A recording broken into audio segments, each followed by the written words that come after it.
So guys, कैसे हो लोग। आज की इस वीडियो में हम पढ़ने वाले हैं यहाँ पे force and laws of motion chapter, जो कि है भाई क्लास 9 का चैप्टर नंबर 2 फिजिक्स का चैप्टर नंबर 2 है ना।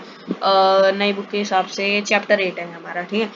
तो अभी हम पढ़ने वाले हैं इंट्रोडक्शन टू फोर्स। सबसे पहले भाई फोर्स क्या होती है। फोर्स एक एफर्ट है, ठीक है, जो चेंज करता है स्टेट ऑफ अ मोशन। तो भाई यार, ये किताबी भाषा है भाई, तुम पढ़नी हो तो भाई अब पढ़ लेना। मैं सीधे से बात बता रहा हूँ भाई, तुमने ये किताबी भाषा पढ़नी है तो भाई मेरे से मत पूछना, तुम आराम से अपना जो है पढ़ सकते हो, ठीक है। यहाँ पे मैं तुम्हें जो है किताबी भाषा नहीं पढ़ाने वाला हूँ, यहाँ पे तुम्हें अपनी भाषा में अपनी बात बताने वाला हूँ, ठीक है। सबसे पहले तो भाई क्या होता है फोर्स। मान लो यहाँ पे ये एक ऑब्जेक्ट है, ठीक है, ये एक ऑब्जेक्ट है। यहाँ पे इस डायरेक्शन से एक फोर्स लग रही है, ठीक है, इस डायरेक्शन से एक फोर्स लग रही है। अब क्या होगा कि अगर इस डायरेक्शन से एक फोर्स लग रही है ना, तो मेरी बात मानो कि अगर इस डायरेक्शन से एक फोर्स लग रही है तो इस ऑब्जेक्ट पे क्या होगा, क्या सिचुएशन आती है। इस डायरेक्शन अंदर को फोर्स लग रही है तो क्या सिचुएशन। तो अगर फोर्स अच्छी हुई तो क्या पता इस ऑब्जेक्ट को इधर को ले जाए, है ना, इधर को ले जाए, इस ऑब्जेक्ट को मूव कर दे, है ना। ऑब्जेक्ट बुरी हुई तो फिर क्या करेगी, है ना। सबसे पहले एस्पेक्ट क्या होता है कि जो हमारी फोर्स है वो किसी भी ऑब्जेक्ट को मूव करा सकती है। उसके बाद अगर ऑब्जेक्ट पहले से मूविंग हो, मान लो ऑब्जेक्ट इधर से आ रहा है आ रहा है आ रहा है आ रहा है और ये ऑब्जेक्ट है, ठीक है, हमने यहाँ से फोर्स लगा दी तो इसने क्या किया, ऑब्जेक्ट को रोक दिया। अगर फोर्स सफिशिएंट है तो ये क्या कर सकती है, ऑब्जेक्ट को रोक सकती है, ठीक है। अब क्या कर सकती है, मान लो ये जो ऑब्जेक्ट है, ये मैंने कहा ये तो स्पंज है, ये जो ऑब्जेक्ट है ये तो स्पंज है ना। तो अब क्या होगा, जब यहाँ से मैंने फोर्स लगाई तो ये तो दब गया, तो ये क्या हुआ, ये तो दब गया।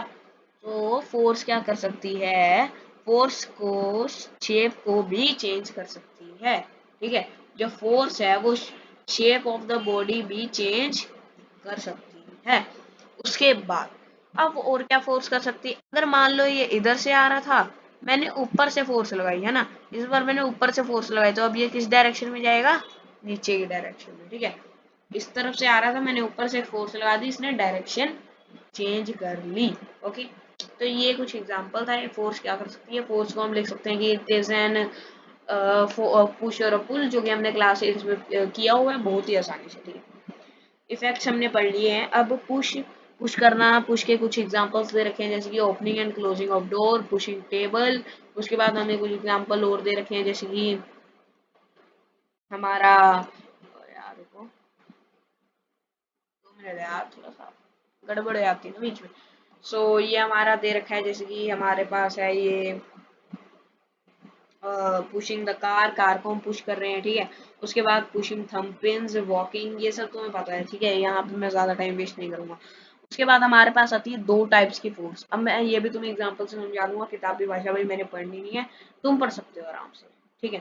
अब यहाँ से मैं 2 फोर्स लगाऊंगा, एक इस तरफ से भी लग रही है और जो फोर्स है एक इस तरफ से भी लग रही है। अब दोनों में एक न्यूटन दे देते, तुम्हें पता है ना कि हम फोर्स को बता सकते हैं कितनी फोर्स लग रही है, उसको हम डिनोट करते हैं 20, और 20 से डिनोट नहीं करते, 20 मैग्नीट्यूड है कि कितनी फोर्स लग रही है, और इसका एसआई यूनिट क्या होता है, न्यूटन, ठीक है।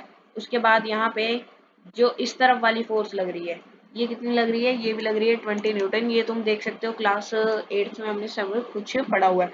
ये वाली फोर्स लग रही है 20 न्यूटन, ये वाली फोर्स भी लग रही है 20 न्यूटन। तो क्या इस ऑब्जेक्ट पे कोई भी चेंज आएगा सॉरी, यहाँ से 20 न्यूटन फोर्स लगा रहे हैं हम, यहाँ से भी 20 न्यूटन फोर्स लगा रहे हैं, तो जो ये फोर्सेज है इनकी नेट फोर्स क्या होगी, ठीक है। तो यहाँ पे मैं तुम्हें बता देता हूँ नेट फोर्स क्या होती है। नेट फोर्स होती है फोर्स 1, या फिर सीधा सा है कि total forces, total of opposite forces applied. अब इसका क्या मतलब है, ये क्या लिख दिया भाई मैंने अब, ठीक है। तो ये भी मैं तुम्हें बता देता हूँ, यहाँ मैंने क्या लिखा है कि नेट फोर्स क्या होती है, टोटल ऑफ अपोज। अब यहाँ पे ये जो फोर्सेज हैं ऑपोजिट है, मानते हो तुम अपोजिट है। अब अपोजिट है तो क्या होगा, एक जो फोर्स होगी माइनस में होगी, क्योंकि एक इस तरफ लग रही है एक उस तरफ लग रही है, तो हम डायरेक्शन के लिए माइनस लगा देते हैं। तो हम क्या कह रहे हैं कि हमें इसे जस्ट क्या करना है, प्लस करना है, ठीक है। तो 20 को हम प्लस कर लेते हैं किसके साथ, -20 के साथ, ठीक है, यही कहा है। उसके बाद हमने फिर हम क्या करेंगे, 20 प्लस माइनस माइनस हो जाएगा 20 which is equal to 0 newton. तो यहाँ पे इसके ऊपर नेट फोर्स कितनी एक्ट कर रही है, 0 न्यूटन। मतलब कि ऑब्जेक्ट ना इधर मूव होगा, ना इधर मूव होगा, ना इसकी शेप चेंज होगी, ना इसकी डायरेक्शन चेंज होगी, कुछ भी इसके ऊपर जो है नहीं होगा, ठीक है। तो ये था हमारा एक एग्जांपल इसका बैलेंस फोर्स था, ठीक है। उसके बाद आगे चलते हैं। यहाँ पे आप देख सकते हो, यहाँ पे एक एग्जांपल दे रखी है। अच्छा, अनबैलेंस फोर्स भी मैं आपको बता देता हूँ, है ना। अनबैलेंस फोर्स क्या होती है, यहाँ पे फिर से वही वाले अपने ऑब्जेक्ट ले लेते हैं यार, तुम्हें पता है ऑब्जेक्ट के बिना कहाँ काम चलता है ना। रुको, ये ऑब्जेक्ट में ना थोड़ा यार सब्सक्राइब करो यार, अच्छा सिस्टम लेंगे, अच्छे से पढ़ा सकूंगा मैं तुम्हें। अब मान लो यही दो फोर्सेस लग रही है, एक इस तरफ से लग रही है, एक हमारी इस तरफ से लग रही थी। एक की यहाँ पे जो फोर्स लग रही है वो लग रही है इस बार भी 20 न्यूटन, और यहाँ पे जो इस तरफ से फोर्स लग रही है ये इस बार लग रही है माइनस कितनी रख सकते हैं, हम ले लेते हैं 30 न्यूटन। ओके, अब इसकी नेट फोर्स निकालनी है हमें, टोटल कर देना है इसका सिम सीधा है, ठीक है। यहाँ पे क्या करना है, हमने 20 प्लस -30 कितना हुआ, 20 -30 प्लस माइनस माइनस हो गया, तुम्हें पता है। उसके बाद कितना हुआ, प्लस माइनस माइनस यानी कि 10, और साइन बड़ी टर्म का यानी कि -10। अब -10 न्यूटन, न्यूटन, ठीक है। उसके बाद अब यहाँ पे माइनस किसके साथ था, इसके साथ। तो ऑब्जेक्ट किस डायरेक्शन में मूव करेगा, ऑब्जेक्ट इस डायरेक्शन में मूव करेगा। ये कहाँ को चला जाएगा ऑब्जेक्ट, जहाँ पे एक छोटी फोर्स लग रही है, मतलब ऑब्जेक्ट यहाँ से लेफ्ट साइड को बाहर निकल जाएगा। इसको हम क्या बोलेंगे, अनबैलेंस फोर्स। जहाँ पे फोर्स बैलेंस नहीं है, बैलेंस फोर्स मतलब नेट फोर्स 0, और अनबैलेंस फोर्स मतलब कोई भी एक डायरेक्शन में जो है ऑब्जेक्ट चला जाएगा। अब यहाँ से आप बताओ कि अनबैलेंस फोर्स कौन सी है और बैलेंस कौन सी है। तो मैं बताता हूँ, यहाँ पे ये है 300 और ये है 300, ठीक है। दोनों का सम दोनों का अगर हम सम कर दे, है ना, हमें क्या करना होगा, दोनों का सम करना होगा। 300 ये माइनस में होगी ना, तो 300 माइनस 300 0, यहाँ पे क्या होगा, 400 माइनस 300 100, ठीक है। मेरे को लगता है तुम्हें समझ आ गया होगा। अब when multiple forces acting on body, अब तुमने ये तो देख लिया कि जब कि एक ऑब्जेक्ट पे जितनी फोर्स लग रही है। अब ये बताओ कि अगर तुम इस डायरेक्शन में 2 फोर्स लग रही है, इसमें एक लग रही है। मैं तुम्हें बताता हूँ, ये फिगर थोड़ा सा मुश्किल लग रहा होगा, तो ये भी आसानी से कर लेते हैं हम, ठीक है। हमारा काम है भाई आसानी से कर लेना हर चीज को, है ना। यहाँ पे एक ऑब्जेक्ट है, ये इस तरफ से फोर्स लग रही है, इस तरफ से लग रही है। अब मान लो इस तरफ 2 फोर्सेस लग रही है, ठीक है। अब ऊपर वाले का मैं जो ऊपर वाला है ना, इसको हम कितना ले लेते हैं, जो ऊपर वाली फोर्स लग रही है इसको ले लेते हैं हम 20 न्यूटन, हमारा फेवरेट नंबर, ठीक है। नीचे वाली जो फोर्स लग रही है इसको हम ले लेते हैं 10 न्यूटन। इधर से जो फोर्स लग रही है इसको हम ले लेते हैं 40 न्यूटन, और ये क्या होगी, माइनस में होगी, ठीक है। तो -40 न्यूटन, ध्यान रखना ऑपोजिट डायरेक्शन है तो माइनस में। अब क्या होगा, अब हम क्या करेंगे, जितनी भी फोर्सेस हैं यहाँ पे सबको प्लस करेंगे, है ना। तो यहाँ पे टोटल फोर्स इस तरफ में कितनी लग रही है, 30 न्यूटन, यहाँ पे लग रही है -40 न्यूटन, है ना। मैं तुम्हें एक बार वैसे भी दिखा देता हूँ यार। यहाँ पे क्या हो जाएगा, 20 प्लस में 10 प्लस में माइनस का 40, ओके। अब यहाँ पे किसके इक्वल आ जाएगा, ये 30 माइनस 40, 30 माइनस 40 हमने पहले भी किया था -10। तो ये हमारी जो इस पे फोर्स है वो लगी -10, यानी कि फोर्स जो है, मतलब जो ऑब्जेक्ट है वो किस डायरेक्शन में मूव करेगा, लेफ्ट साइड में, क्योंकि इस तरफ जो फोर्स लग रही है वो क्या है, ग्रेटर है, ओके। चलो, हमारे दो टॉपिक जो है यहाँ पे क्लियर हो चुके हैं, जो कि थे बैलेंस फोर्स और अनबैलेंस फोर्स। अब यहाँ पे आती है फ्रिक्शनल फोर्स, उसके बाद आता है फोर्स लॉ ऑफ मोशन। तो हम ये दो चीजें करेंगे और आज की वीडियो खत्म करेंगे, क्योंकि जो सेकंड लॉ ऑफ मोशन है उसके अंदर है डेरिवेशन, क्योंकि हम डेरिवेशन भी करने वाले हैं। थर्ड लॉ ऑफ मोशन में है हमारा इक्वल एंड ऑपोजिट रिएक्शन वाला लॉ, और उसके बाद तो कुछ कंजर्वेशन ऑफ मोमेंटम वो सब है, तो वो भी थोड़ा बाद में देखेंगे। तो अभी बात करते हैं फ्रिक्शन की। अब फ्रिक्शन क्या होता है भाई, आसानी से अपना उसी जो ऑब्जेक्ट है उसी को लेके समझते हैं, है ना। तो हमारा ये ऑब्जेक्ट था एक, ले लेते हैं, ये हमारा ऑब्जेक्ट है, ठीक है।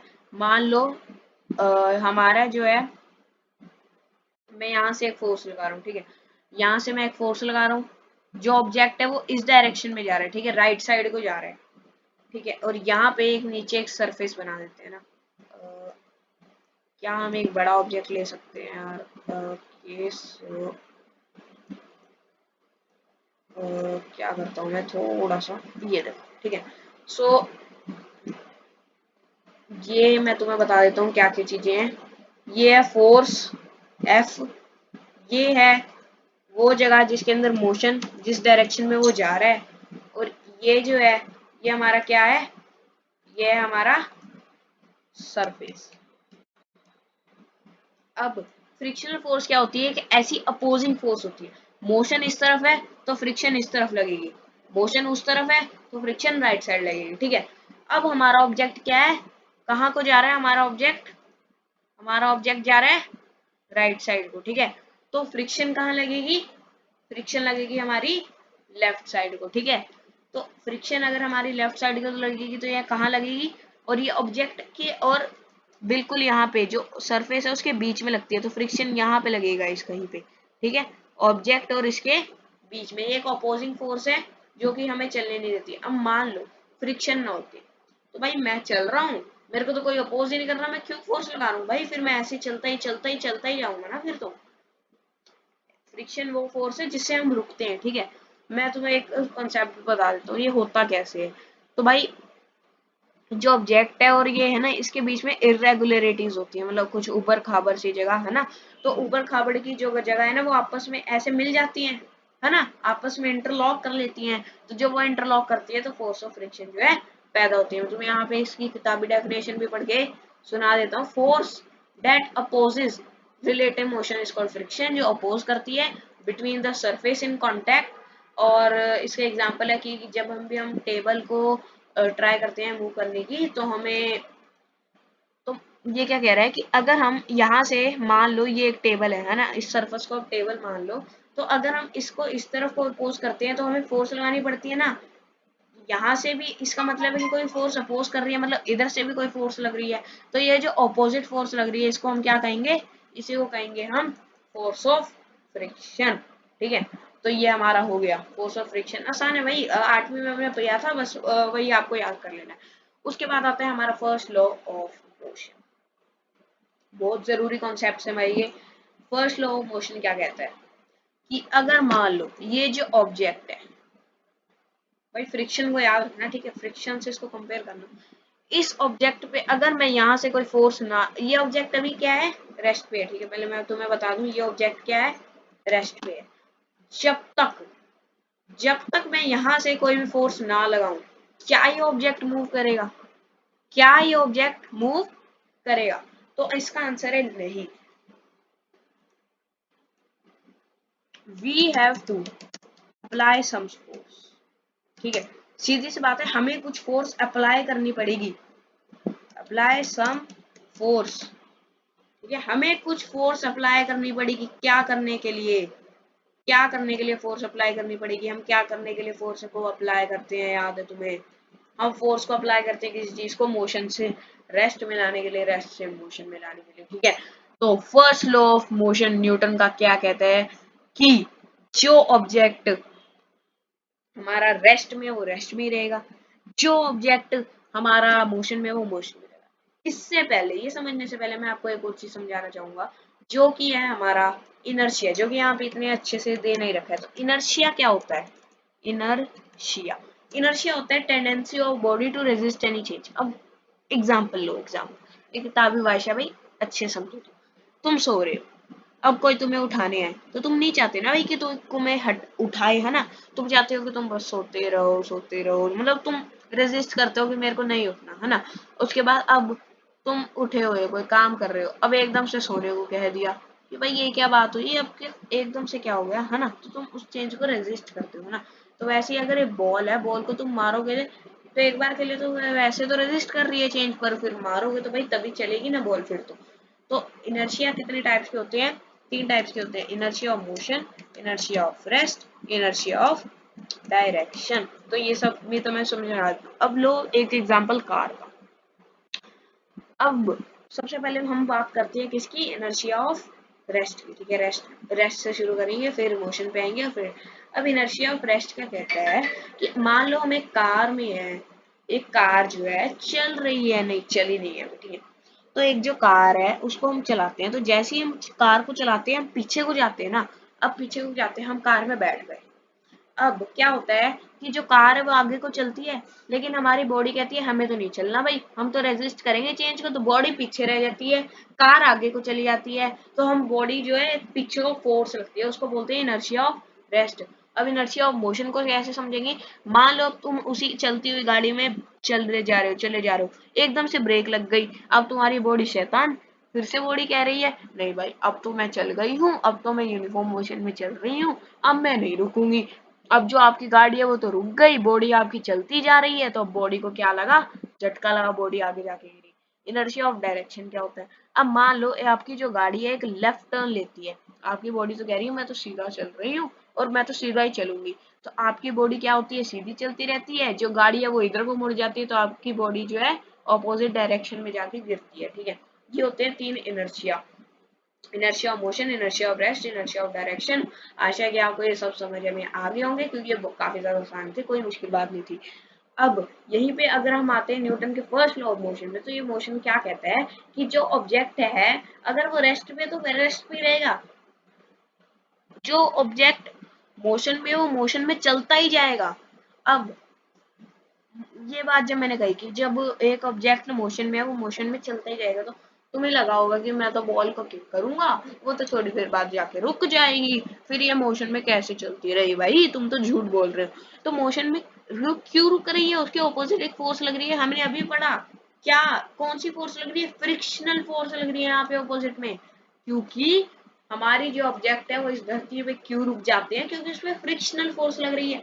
यहाँ पे भी ये लिखा है ना, हमारी बॉडी तब तक चलती रहेगी जब वो मोशन में है, जब तक तो उसके ऊपर कोई एक्सटर्नल फोर्स ना लग रही हो। अब जैसे ही कोई एक्सटर्नल फोर्स लगी बॉडी रुक जाएगी, अगर ये फ्रिक्शनल फोर्स ना होती तो बॉडी चलती ही जाती। यही बात करें हम रुकने होने की, तो हम भी रुके ही रहते ना भाई, कोई बॉल रुकी ही रहती। अब कभी हवा लग गई बॉल के, किसी ने कोई सरफेस ही ऐसा है जो बॉल चल गई है ना, अगर बॉल के हम किक करेंगे तभी चलेगी ना बॉल, अब बॉल में तो जान है नहीं भाई कि जो बॉल चल जाएगी अपने आप। तो इसको हम बोलते हैं न्यूटन का फर्स्ट लॉ ऑफ मोशन, जो कि किताबी भाषा में तुम्हें कहूँ कि क्या कहता है, जो कि यहाँ पे लिखा होगा, inertia of rest, inertia of motion, हमने सब कुछ कर लिया है।